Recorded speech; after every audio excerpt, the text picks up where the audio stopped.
I'm Rob Ladd, and this is The Coach Approach, where we sit down with head coaches from Johnson County Community College and take an in-depth look at Cavalier athletics.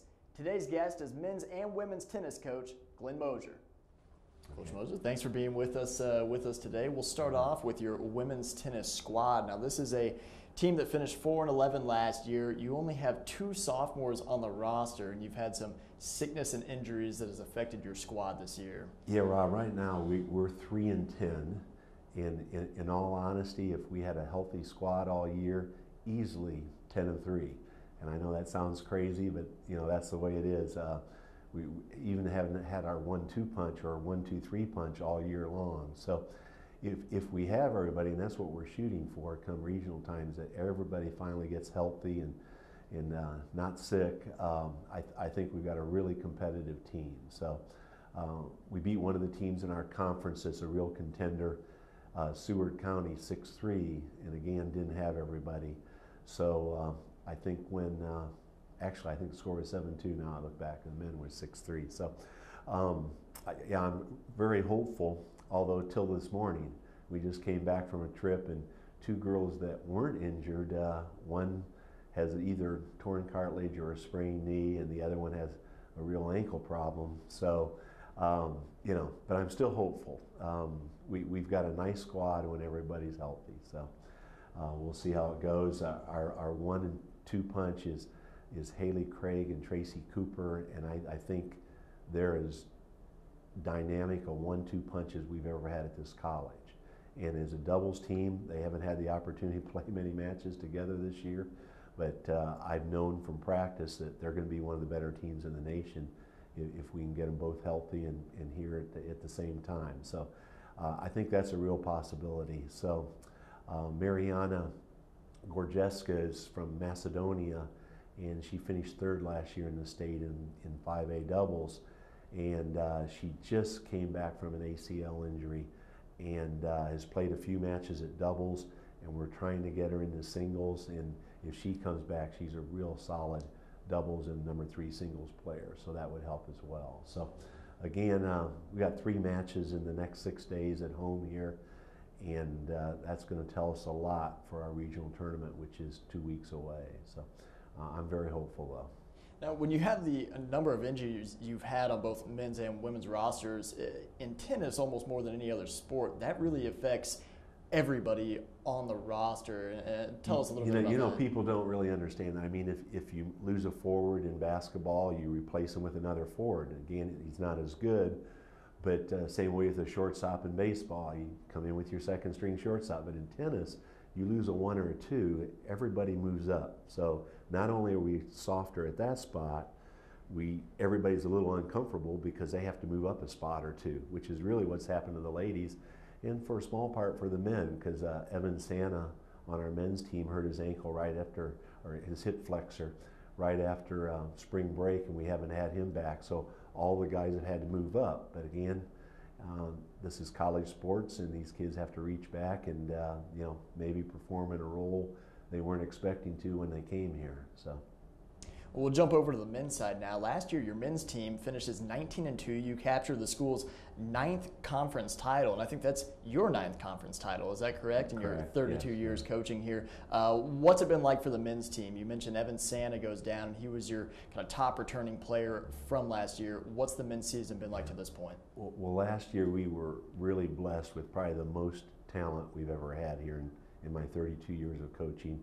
Again, our record being 19-2 kind of showed that we won the conference title, but I still have every expectation of doing the same thing. We're not going to have that kind of glittering record since we're 8-6 right now, but we have played some of the best 4-year colleges and certainly some of the best 2-year colleges in the country already. And without Evan, you know, we're hanging in there. So we're hopeful to have him back at regionals, and you know, it's going to be us or Cali probably for that region title, and we play them here in 3 days, and so that'll tell us a lot as far as seeding goes at the regional. But I still think we're probably one of the top 7 or 8 teams in the country for the men. So I feel I really enjoy this year's team. Absolutely. Now, you're a squad, you're a sport, I guess, tennis. You travel just about as much as anybody else in the program, I guess, as far as in the state. You guys play really all over the place. You mentioned you were in Illinois, I think, on, was it Saturday? And then and then St. Louis on Sunday. So you guys really move around. Advantages and disadvantages of traveling all over the place. You know, it's kind of a joke nationally that they use us to measure seeds at nationals because I always reward the guys with the spring trip. I mean, not only that, it's like a fourth of our season at least. You know, so last year we went to Phoenix, played 5 junior colleges out there, so that has a real bearing on what happens at seeding meetings because they play each other, and unless they play people that play other people, it's hard to determine seeds. And this year we went to Dallas and played 2 of the top 4 teams in the country down there, and then we just went to Vincennes, who's probably the 4th or 5th best team in the country. We played them in St. Louis this weekend.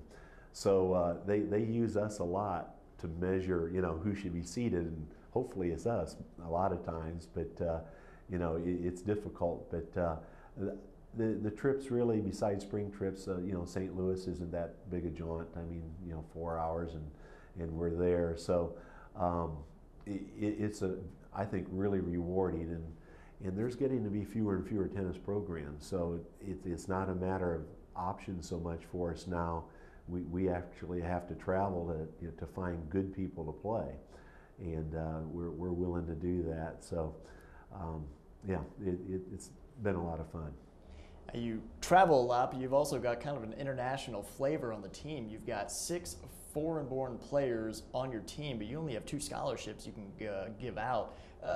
Talk about the need for foreign players as far as the competition level goes, and how you'd like to get some of the better Kansas City area players on your squad. Well, our first and our foremost is our philosophy has always been to get the local kids first, and then Kansas second, then out of state, and then international. And you know, we really compete at a pretty high level, and for us to maintain that, it's been difficult getting the better Kansas kids to come this way. There aren't that many, and the ones that are in tennis are usually pretty well to do, and they're looking a lot of times at private schools or large 4-year colleges. So so we pretty much have joined the rest of the country, and with these international kids, and they kind of look on the internet and see how we do at nationals, and we've been lucky enough in the last 5 years to finish in the top 7 teams consecutively at nationals. And then when I tell them, how nice this college is and what kind of environment they are here in the metropolitan area, because a lot of community colleges don't have the luxury of having, 2 million people in the area. And, so they're pretty sold on it, and even the ones that aren't on scholarship are getting a great value to come here. So, been really, really pleased. The kids have been leaders on the campus and been some of my best students. That's fantastic. Coach, that's all I've got for today. Is there anything else you want to touch on before we wrap things up? No, we want to get healthy here in the next few days, and I think I'll let their talent levels speak for themselves here at regionals. But I think if we're healthy, we're going to be happy. So that's about it. That's great. We'll see if we can get you back before then, so you can do kind of a season. I hope to have good things to report. Thanks you, Rob. With us.